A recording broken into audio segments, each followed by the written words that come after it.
제가 박사학위 논문 준비할 때 저를 지도해 주셨던 임직식 때 오셔서 임직때 안 오셨죠.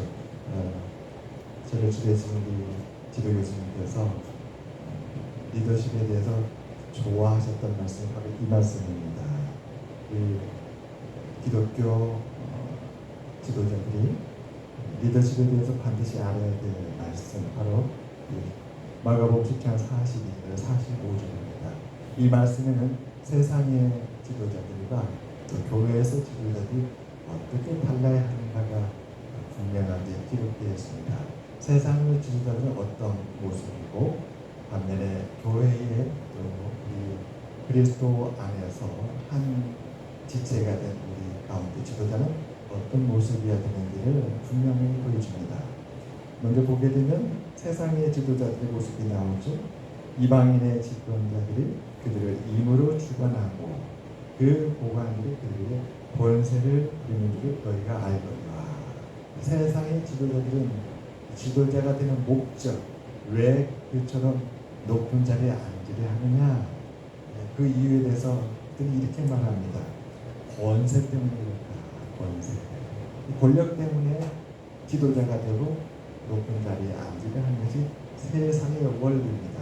하지만 교회 안에서 그리스도 안에 있는 하나님의 자녀들에게는 어떠해야 되는가, 이렇게 말씀합니다. 너희 중에는 그렇지 않을지니 너희 중에 누구든지 크고자 하는 자는 너희를 섬기는 자가 되고, 너희 중에 누구든지 으뜸이 되고자 하는 자는 모든 사람은 종이 되어야 하리라. 인자가 온 것은 섬김을 받으려 함이 아니라 도리어 섬기려 하고 자기 목숨을 많은 사람은 대속물로 주려 합니다. 교회에서는, 하나님의 교회에서는 권세를 가진 자, 또 권력을 누리기 위해서 집권자가 되는 것이 아니라 오히려 섬기는 자가 된다. 종이 되기 위해서다. 왜 섬기는 자가 되고 종이 되었느냐, 그 이유에 대해서 예수님은 마지막에 주님이 이 땅에 오신 목적으로 설명해 주고 있습니다. 예수님은 이 땅에 왜 오셨는가? 세상의 집권자들처럼 권력을 잡고 권세를 부리며 누리기 위해서 이 땅에 온 것이 아니라 많은 사람을 구원하시기 위해서 자신의 대성물로 주셨다.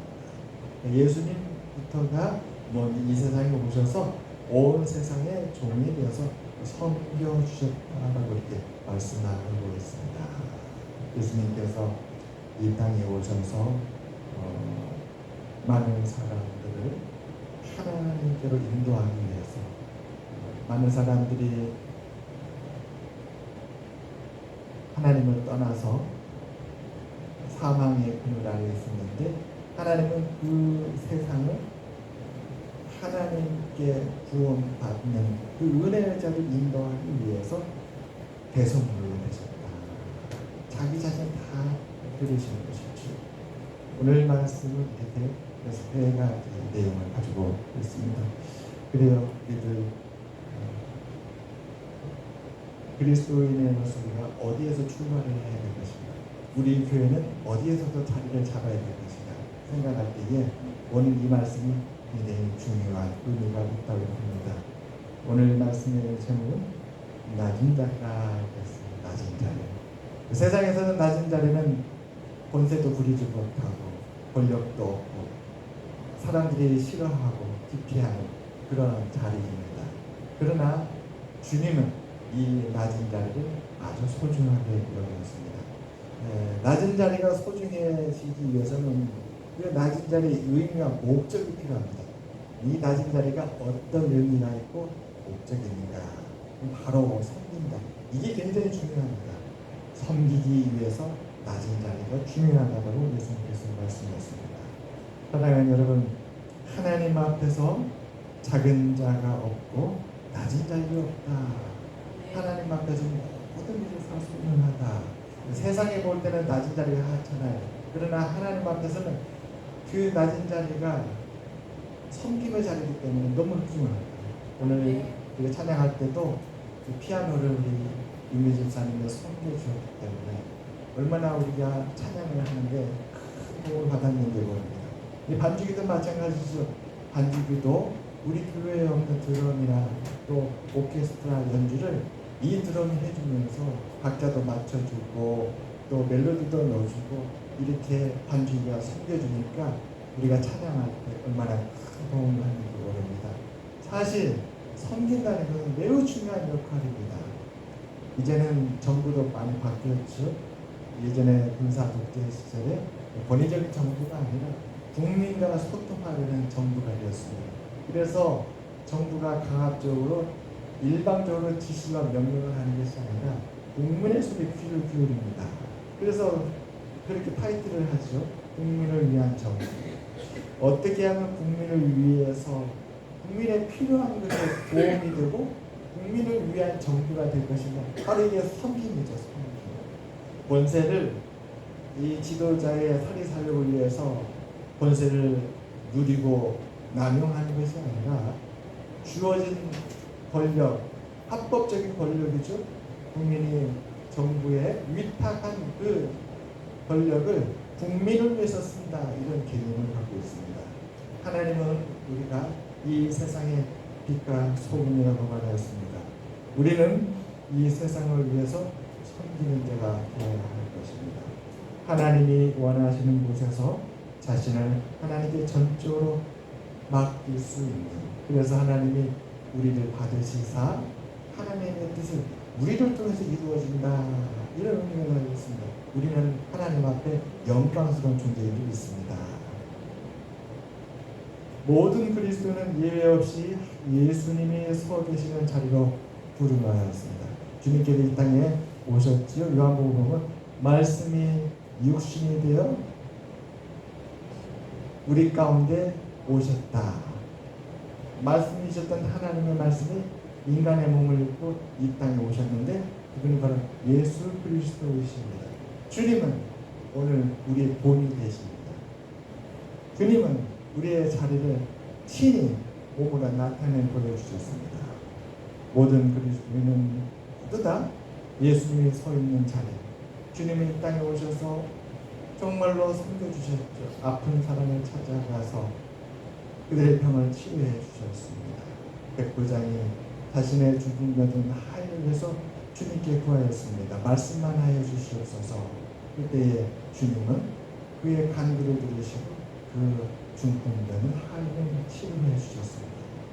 사실 의료인들도 병자를 위해서 섬기는 것이지요. 의료인이 이윤을 목적으로 재물에 마음을 두고 의료행위를 하는 것은 사업이 되겠지만, 그러나 정말 병든 자를 고치기 위해서, 그 고통으로부터 그를 건져주기 위해서 자신을 헌신할 때 그것은 의료인의 숭고하고 헌신된 마음이 될 것입니다. 바로 그리스도는 이와 같이 예수님께서 세상을 위해서 섬기는 자리로 오셨던 것처럼 우리도 그 섬기는 자리로 부름받은 줄 믿습니다. 그래서 우리 성도들은 평범하고 순수한 자세를 가지고 겸손하게 봉사하는 태도를 모두가 가져야 될 것입니다. 오늘 점심 때도 김성재 지사님 집에 가시면서 마음이 많이 아프셨다고 하는데 마지막 말에 목사님 오늘 점심에 그 감자요 제가 옥상에서 길러서 만든 것입니다. 봉사이죠, 봉사.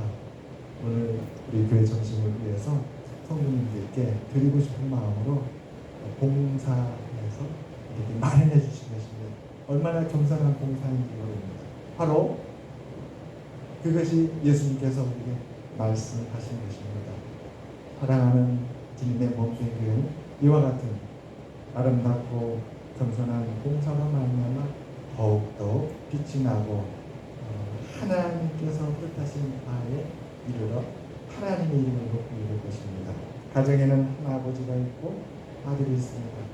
아버지와 아들의 관계는 동등하지요. 한 가족이기 때문에 교회에는 여러 가지 일이 있지만 그 여러 가지 일에 대한 직분이 있습니다. 그러나 모든 지체는 주님 앞에 다 동등한 줄 믿습니다. 그래서 사실 가장 아름다운 지는 형제 자매입니다. 형제 자매. 우리도 인간관계에서 정말 가까워지고 내 마음을 나누고 싶을 때 그때는 마음을 열고 서로 우리 호영호지 합시다. 내가 형님이라 부르겠습니다. 자네는 내 동생이네. 이 형제 자매, 언니 동생, 이 관계라는 것은 정말 가깝고 친숙한 관계일 때에 우리가 부르게 되는 호칭이자는 우리는 주님 앞에 쓰과 같이 한 가족으로 동행하고 있습니다. 성도의 자리는 형제의 자리입니다. 이 아름다운 관계를 우리가 오늘 이 말씀을 통해서 함께 나누게 되면 주님께 감사를 드립니다. 우리 인간은 모두 같은 피조물입니다. 하나님께서 지으신 관계고 하나님의 피조물입니다. 그렇기 때문에 이러한 진리의 말씀 앞에서 우리는 다 동등한 줄 믿습니다. 사도 바울도 형제란 말은 안 해야죠. 내 사랑하는 형제, 내 사랑하는 형제. 우리는 그리스도의 피를 나눠가지고 그리스도 안에서 같은 한 형제인 줄 믿습니다.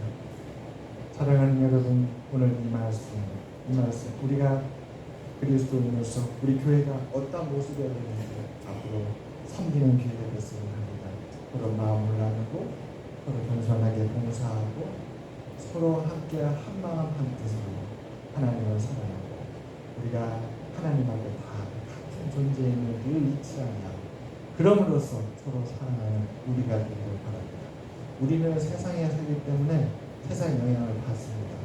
세상을 따라가게 돼요. 사실은 교회에 있는 많은 성도님들도 혼란할 때가 많아요. 세상의 방식으로 교회를 바라볼 때가 있습니다. 그럴 때마다 다시 하나님의 말씀으로 돌아가서 주님은 우리에게 어떤 것을 말씀하시는지 그 교훈의 말씀에 귀를 기울여 볼 것입니다.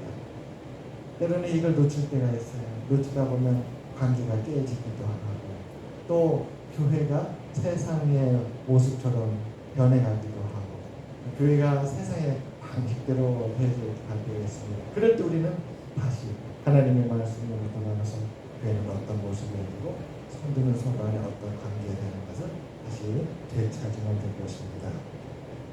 사랑하는 여러분, 우리는 함께 그리스도의 지체이기 위해 서로 겸손하게 서로 대하며 아름답고 큰 관계를 맺어가야 할 줄을 믿습니다. 기도하겠습니다. 하나님 아버지여, 저희들 다시 시작하고자 합니다. 아름답고 복된 관계로 다시 시작하고자 합니다. 저희들 성도님들 적은 우리